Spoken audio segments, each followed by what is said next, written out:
हमारा चैप्टर है त्रिकोणमिति। त्रिकोणमिति का परिचय।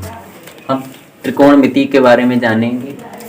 त्रिकोणमिति को इंग्लिश में कहते हैं ट्रिग्नोमेट्री। ट्रिग्नोमेट्री ग्रीक भाषा का शब्द है जो ट्री प्लस गॉन प्लस मेट्री से बना है। ट्री का मतलब तीन, गॉन मतलब भुजा, मेट्री मतलब माप। तीन भुजाओं की माप ट्रिग्नोमेट्री। इसे हिंदी में त्रिकोणमिति कहते हैं। त्रिकोणमिति तीन शब्दों से मिलकर बना हुआ है। त्रिकोणमिति, त्रि का मतलब तीन, कोण का मतलब कोण, मिति मतलब मापन। तो तीन कोणों का मापन त्रिकोणमिति। या त्रिकोणमिति की परिभाषा होती है कि गणित की वह शाखा जिसके अंतर्गत त्रिभुज की भुजाओं तथा उनके कोणों के मध्य संबंधों का अध्ययन किया जाता है, त्रिकोणमिति कहलाती है। समकोण त्रिभुज, तो ऐसा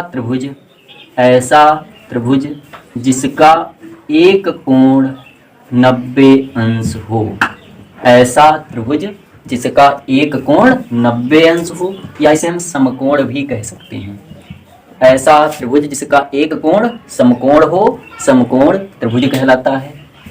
कि ऐसा त्रिभुज जिसमें एक कोण समकोण हो तथा जब एक कोण समकोण होगा, समकोण तथा अन्य दो कोण न्यून कोण होंगे, तो त्रिकोणमिति अनुपात किसी समकोण त्रिभुज में उसके न्यून कोण के सापेक्ष किन्हीं दो भुजाओं का अनुपात त्रिकोणमिति अनुपात कहलाता है। त्रिकोणमिति अनुपात किसी समकोण त्रिभुज में न्यून कोण के सापेक्ष दो अन्य भुजाओं का अनुपात त्रिकोणमिति अनुपात कहलाता है। किसी समकोण त्रिभुज में 90 अंश के सम्मुख भुजा 90 अंश के सामने वाली भुजा कर्ण कहलाती है, तथा जिस न्यून कोण के सापेक्ष हम त्रिकोणमिति अनुपात निकालते हैं उस कोण की सम्मुख भुजा लंब कहलाती है, तथा तीसरी जो भुजा बची वह आधार कहलाती है। आधार कहलाती है। तो किसी भी समकोण त्रिभुज में 90 डिग्री एंगल के सामने वाली भुजा कर्ण, जिस कोण के सापेक्ष हम त्रिकोणमिति अनुपात निकालेंगे उसके सम्मुख भुजा लंब, और शेष जो तीसरी भुजा बची उसे हम आधार कहते हैं। ओके, समकोण त्रिभुज के लिए पाइथागोरस प्रमेय है।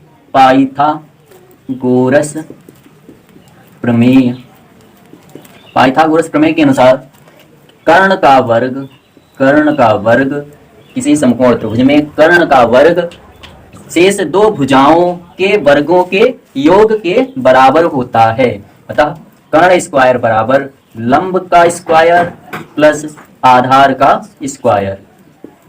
कर्ण का स्क्वायर बराबर लंब का स्क्वायर प्लस आधार का स्क्वायर। त्रिकोणमिति अनुपात 6 होते हैं। पहला त्रिकोणमिति अनुपात है साइन, जिसे हम ज्या कहते हैं हिंदी में। दूसरा अनुपात होता है कोसाइन, कोसाइन को हम कोज्या कहते हैं, कोज्या। और तीसरा अनुपात होता है टेंजेंट, टेंजेंट तीसरा है टेंजेंट, और टेंजेंट को हिंदी में कहते हैं स्पज्या।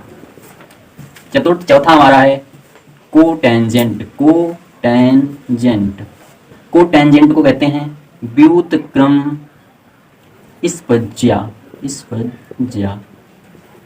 पांचवा है हमारा सेकेंड, जिसे हम व्युत्क्रम कोज्या कहते हैं, व्युत्क्रम कोज्या, व्युत्क्रम कोज्या।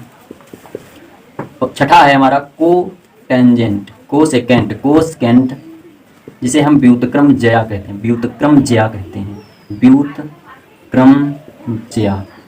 और इन्हें शॉर्ट रूप, संक्षिप्त रूप में हम इन्हें संक्षिप्त रूप में साइन को हम इस प्रकार लिखते हैं, साइन, कोसाइन को कॉस लिखते हैं, और टेंजेंट को टैन लिखते हैं, कोटेंजेंट को कॉट लिखते हैं, सेकेंट को सेक लिखते हैं, और कोसेकेंट को कोसेक लिखते हैं।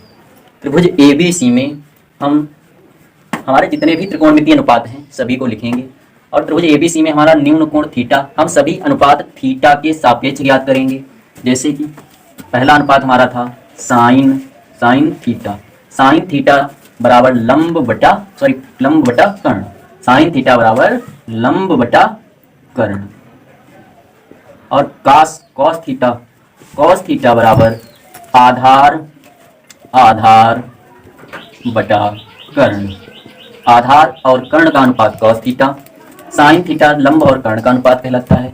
टैन थीटा लंब बटा आधार, लंब और आधार का अनुपात टैन थीटा कहलाता है। ठीक इसी प्रकार कॉट थीटा, कॉट थीटा आधार और लंब का अनुपात कहलाता है। Sec theta, sec theta, sec theta कर्ण और आधार का अनुपात है। कर्ण और आधार का अनुपात सेक थीटा कहलाता है। कोसेक थीटा, छठा अनुपात हमारा कोसेक थीटा। कोसेक थीटा जो होता है वो लंब कर्ण बटा लंब, कोसेक थीटा कर्ण बटा लंब, कर्ण बटा लंब का अनुपात होता है।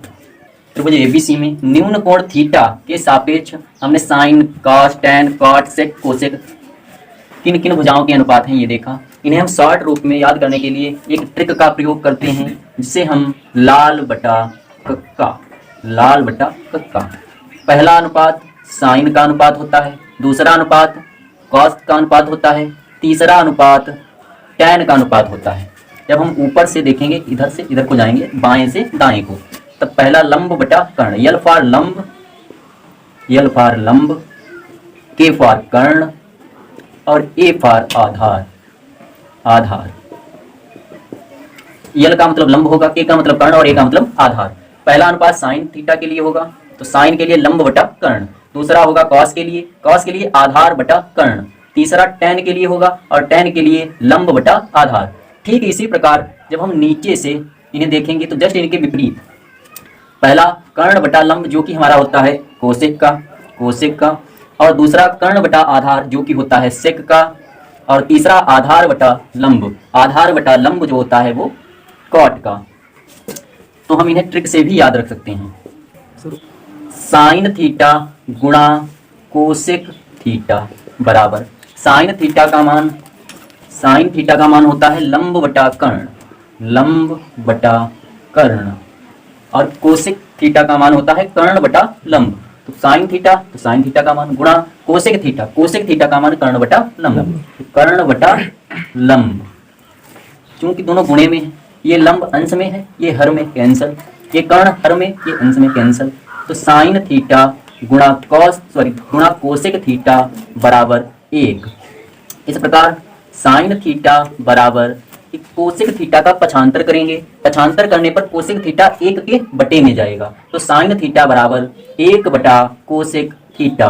ठीक इसी प्रकार यदि हमें साइन, ठीक इसी प्रकार कोसेक थीटा बराबर 1 बटा साइन थीटा भी लिख सकते हैं। यहाँ से हमें ये ज्ञात हुआ कि साइन थीटा जो है वो 1 बटा कोसेक थीटा के बराबर है, या कोसेक थीटा 1 बटा साइन थीटा के बराबर है। साइन थीटा बराबर 1 बटा कोसेक थीटा। ठीक इसी प्रकार कॉस थीटा आधार बटा कर्ण था और सेक थीटा कर्ण बटा आधार था, तो कॉस थीटा बराबर 1 बटा सेक थीटा। ठीक इसी प्रकार टैन थीटा बराबर लंब बटे आधार और कॉट थीटा होता है आधार बटा लंब, तो कॉट थीटा बराबर 1 बटा टैन थीटा बराबर 1 बटा कॉट थीटा। हम कभी भी साइन थीटा को साइन गुणा थीटा नहीं लिख सकते तथा इन शब्दों को लिखने के लिए हम कभी भी कैपिटल लेटर्स का प्रयोग नहीं करेंगे, इसे हम इस प्रकार नहीं लिखेंगे, ये गलत है।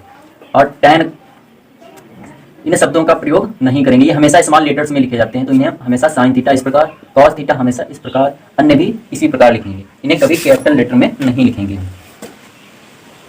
थीटा के प्रयोग के लिए या किसी भी कोण को प्रदर्शित करने के लिए हमेशा हम अंग्रेजी अल्फाबेट के कैपिटल लेटर्स का ही प्रयोग करेंगे, कभी भी स्मॉल लेटर्स का प्रयोग नहीं करेंगे। किसी भी कोण को दिखाने के लिए या प्रदर्शित करने के लिए हमेशा इंग्लिश अल्फाबेट के बड़े या कैपिटल लेटर्स को